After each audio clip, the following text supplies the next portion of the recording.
Bienvenido a Hora de Estudio Bíblico con nuestro maestro el Dr. Lehman Strauss. Este estudio es el resultado del tiempo personal con el Señor, el ministerio pastoral y la experiencia en conferencias bíblicas del Dr. Lehman Strauss. Él nos instruye y alienta con la enseñanza de la palabra de Dios. Ahora, el Dr. Strauss. Muchas gracias, bienvenidos a un nuevo programa. Abra su Biblia, por favor, en Romanos capítulo 6. Me gustaría leer los versículos 12 al 14 y explicar más detenidamente el versículo 14. No es fácil estudiar estos capítulos en Romanos, así que debemos buscar la guía de Dios y estudiar con mucho cuidado. Vamos a orar al Señor, comenzando en esta oportunidad. Dios y Padre, venimos ante tu presencia para pedirte que nos ilumines en el estudio de tu palabra y en la aplicación a nuestras vidas. Gracias por este tiempo, en el nombre de Cristo. Amén. Muy bien, voy a leer Romanos 6, 12 en adelante. No reine pues el pecado en vuestro cuerpo mortal, de modo que lo obedezcáis en sus concupiscencias, ni tampoco presentéis vuestros miembros al pecado como instrumentos de iniquidad, sino presentaos vosotros mismos a Dios como vivos de entre los muertos, y vuestros miembros a Dios como instrumentos de justicia. Porque el pecado no se enseñoreará de vosotros, pues no estáis bajo la ley, sino bajo la gracia. Tenga en cuenta, mi amigo oyente, que este pasaje fue escrito por Pablo bajo inspiración del Espíritu Santo, y por medio de este texto nos muestra cómo llevar a cabo el plan de santificación en la vida del creyente. Nos está mostrando cómo un redimido, un justificado, una persona salva puede vivir una vida que agrade a Dios. Ahora, conozco dos extremos en este asunto de la santidad en la vida del creyente. Por un lado están los que siempre están pensando en sí mismo, en su estado, examinando sus corazones, siempre se toman el pulso espiritual. En otras palabras, quieren hacer algo para su propio bien, para su satisfacción. No se dan cuenta que todo lo que hacen debe ser para la gloria de Dios. Se preocupan de sí mismos y decimos, bueno, aquí estoy luchando contra el pecado, hoy tuve una derrota, el pecado ha sido tan fuerte, soy tan débil, ¿y a dónde puedo ir para obtener algo de victoria? Pues eso es lo que quiero, ser un cristiano victorioso, quiero ser emancipado, quiero ser libre del pecado, lo quiero para mí, todo lo demás es subjetivo.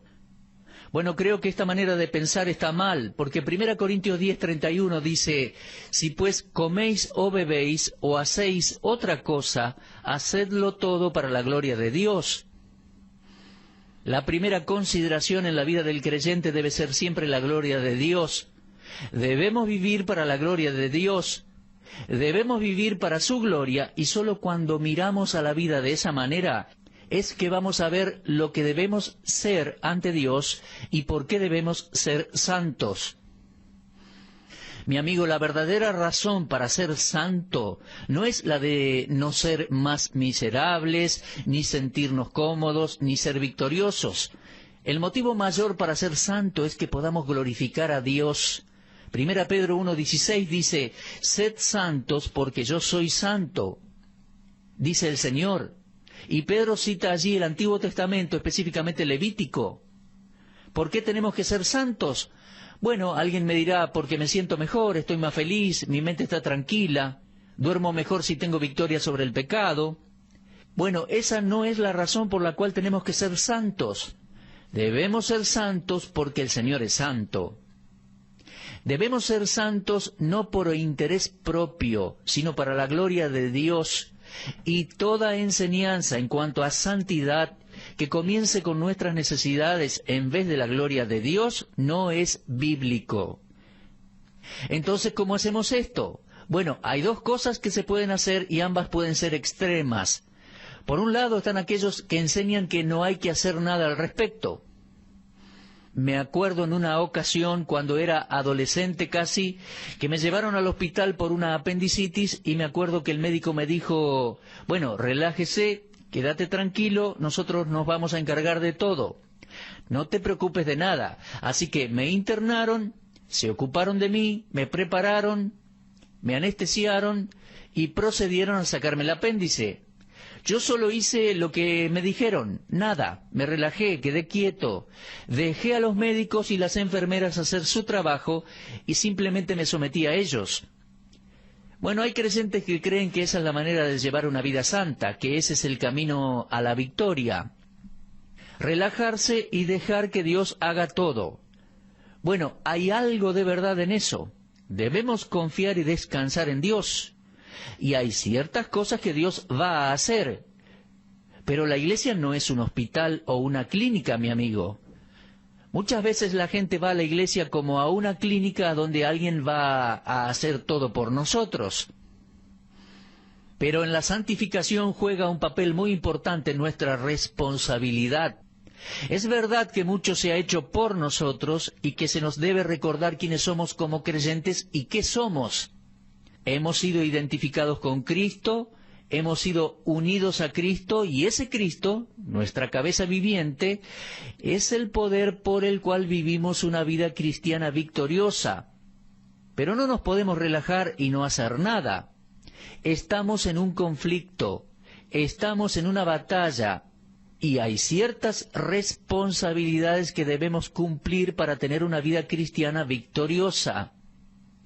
Debemos saber quiénes somos y qué somos, lo que Dios ha hecho por nosotros y en nosotros.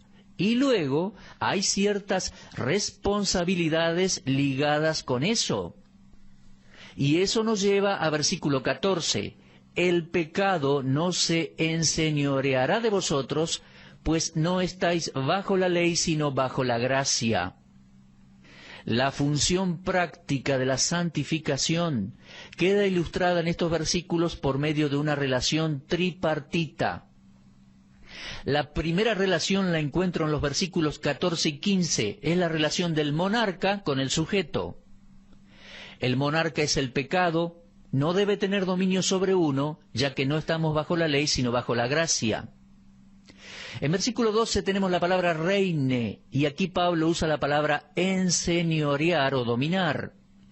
El pecado es visto como el tirano que tiene control del cuerpo. Pero aquí tenemos la maravillosa afirmación de que el pecado no va a dominar al Hijo de Dios. El creyente en Cristo tiene una nueva morada, y como Cristo es nuestro Señor, el pecado no puede ejercer más su liderazgo sobre nosotros. El creyente no está enredado en una lucha sin esperanzas. En una oportunidad fuimos esclavos del pecado, pero ahora somos libres. Ahora podemos no pecar. Ojo, no dije que no podemos pecar. Desde ya que es posible que pequemos, pero dije, ahora podemos evitar pecar. Mis amigos, no necesitamos pecar. El pecado no debe enseñorearse de nosotros. Y este versículo tiene un porqué interesante. Márquelo en su Biblia. Dice allí, porque el pecado no se enseñoreará de vosotros, pues no estás bajo la ley, sino bajo la gracia. El primer porqué, porque el pecado no se enseñoreará de vosotros, anuncia el decreto de Dios que el reinado del pecado sobre el creyente llegó a su fin. Esa es la primera palabra. La segunda es otro porqué o un pues ahí en nuestra traducción. Pues no estáis bajo la ley, sino bajo la gracia. Ahora, ¿qué quiere decir que no estamos bajo la ley? Bueno, si estuviéramos bajo la ley, estaríamos sujetos a la penalidad de la ley por el simple hecho que hemos quebrantado la ley. Una persona bajo la ley está obligada a guardarla a la perfección. Si no la cumple en un punto, pasa a ser ofensor digno de muerte. Por eso el versículo 23 dice que la paga del pecado es muerte. Si estuviéramos bajo la ley, estaríamos atados a las demandas de la ley para la justicia perfecta. Y el no tener el poder para cumplir con dichas demandas, nos haría víctimas de la pena de la ley. Una persona que vive bajo la ley no sabe nada de la libertad del pecado, de la paga del pecado o del poder del pecado. Ya hemos dicho, la ley solo agrava la falta. Y leímos allá en Romanos 5:20, cuando el pecado abundó, sobreabundó la gracia.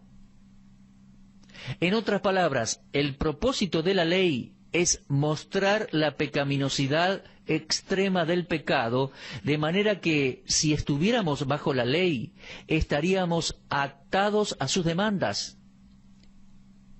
Porque la ley simplemente magnifica el pecado. Nos muestra cuán cortos nos quedamos en obedecer los preceptos de la ley. Y eso quedó claro allí en Romanos 5:20. Estar bajo la ley es estar bajo sus demandas de obediencia perfecta, y demos gracias a Dios que no estamos bajo la ley. Ahora bien, hay dos posiciones a tomar. O estamos bajo la ley, o estamos bajo la gracia. Y estar bajo la ley significa que tenemos que intentar justificarnos a nosotros mismos en la presencia de Dios, por medio de nuestro comportamiento y por medio de nuestras buenas obras. ¿Se da cuenta? La ley es algo que siempre dice a la persona, haz esto y vivirás, y si no obedeces esto, morirás. Es todo lo opuesto a ser justificado por la fe por medio de la gracia de Dios. El apóstol Pablo es muy cuidadoso al decir que no estamos bajo la ley, porque esa es la única manera en la cual podemos ver o comprender la verdad como acaba de expresarse. Que el pecado no se enseñoreará de vosotros o de nosotros. Mire, la propuesta fundamental es que la ley nunca puede salvarnos de la paga del pecado ni del poder del pecado. Pero ya no estamos bajo ley, los creyentes.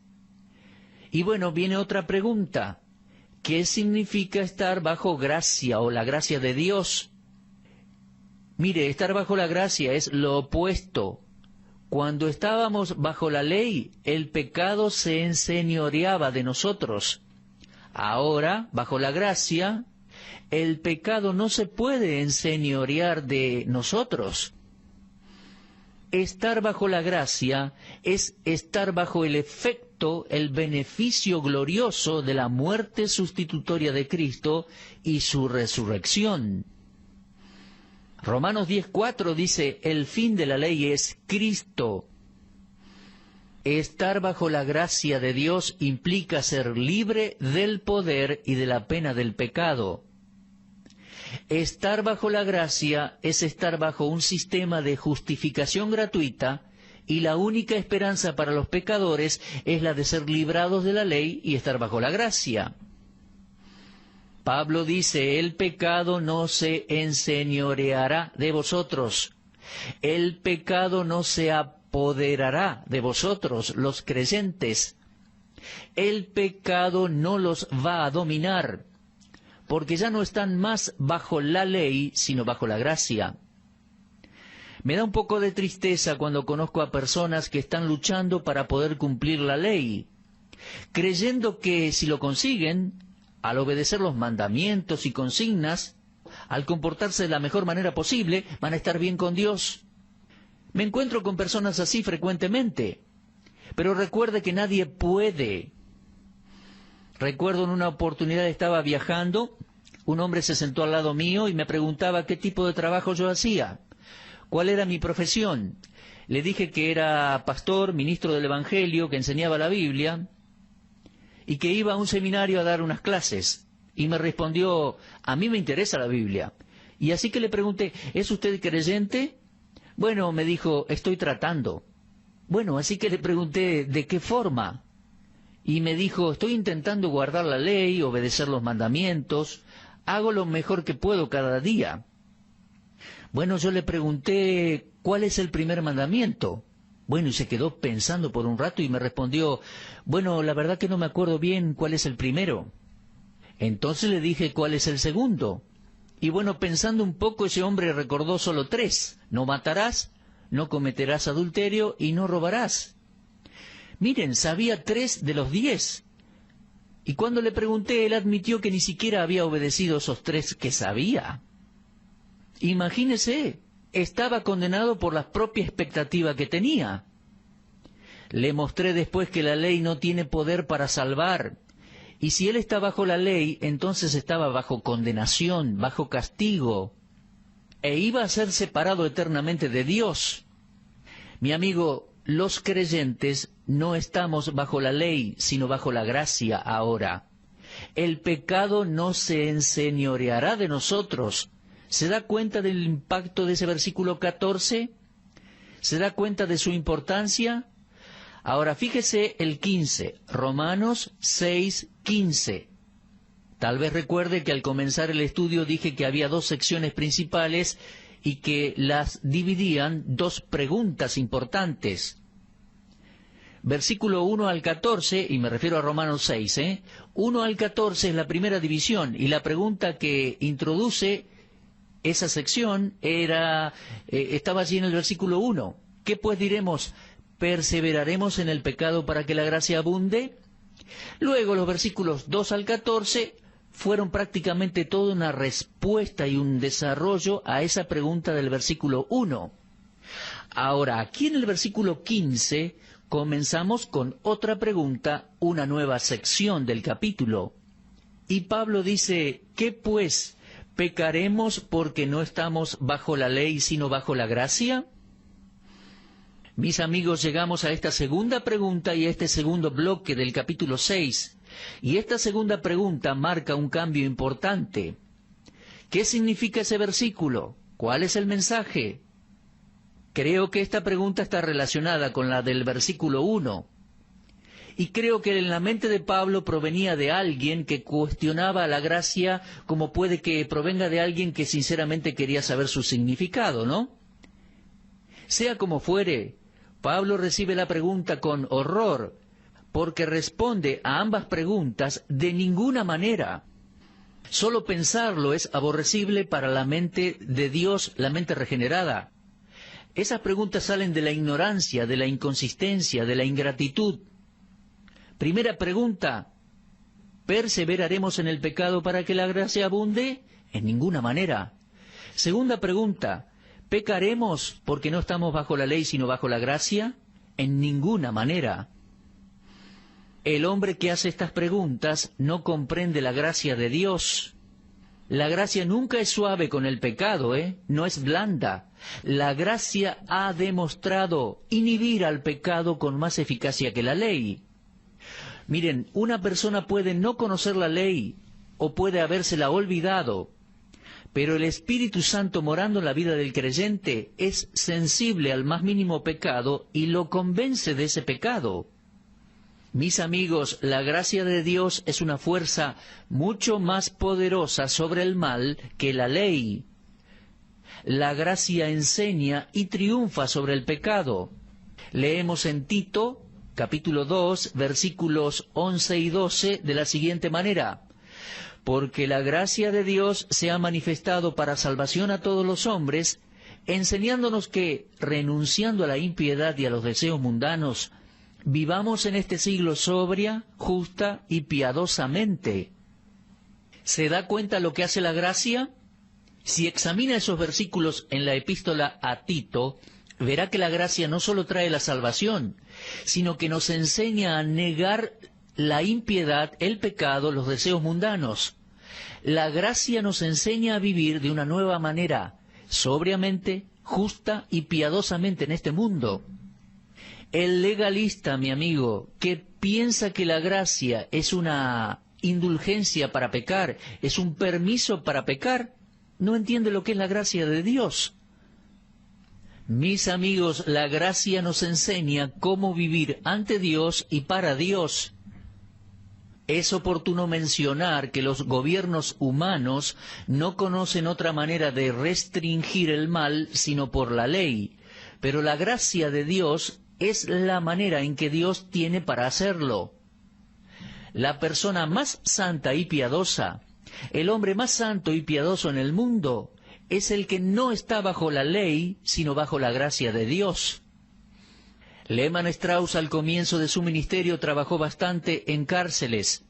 Vivía en Pensilvania, iba siempre a la cárcel a hablar de Cristo a los prisioneros. También fuimos a un presidio de alta seguridad en Michigan y disfrutaba mucho ministrando a los convictos. Y muchas veces los guardas me decían que le traíamos a estos prisioneros lo que la ley no podía ofrecerles. Seguramente. ¿Se da cuenta usted? Cuando un hombre está tras las rejas, está preso por haber violado la ley. Y está allí pagando el precio, cumpliendo la pena de haber violado la ley. Y mire, las reglas, los códigos de conducta de la prisión jamás pueden cambiar el corazón de ese individuo.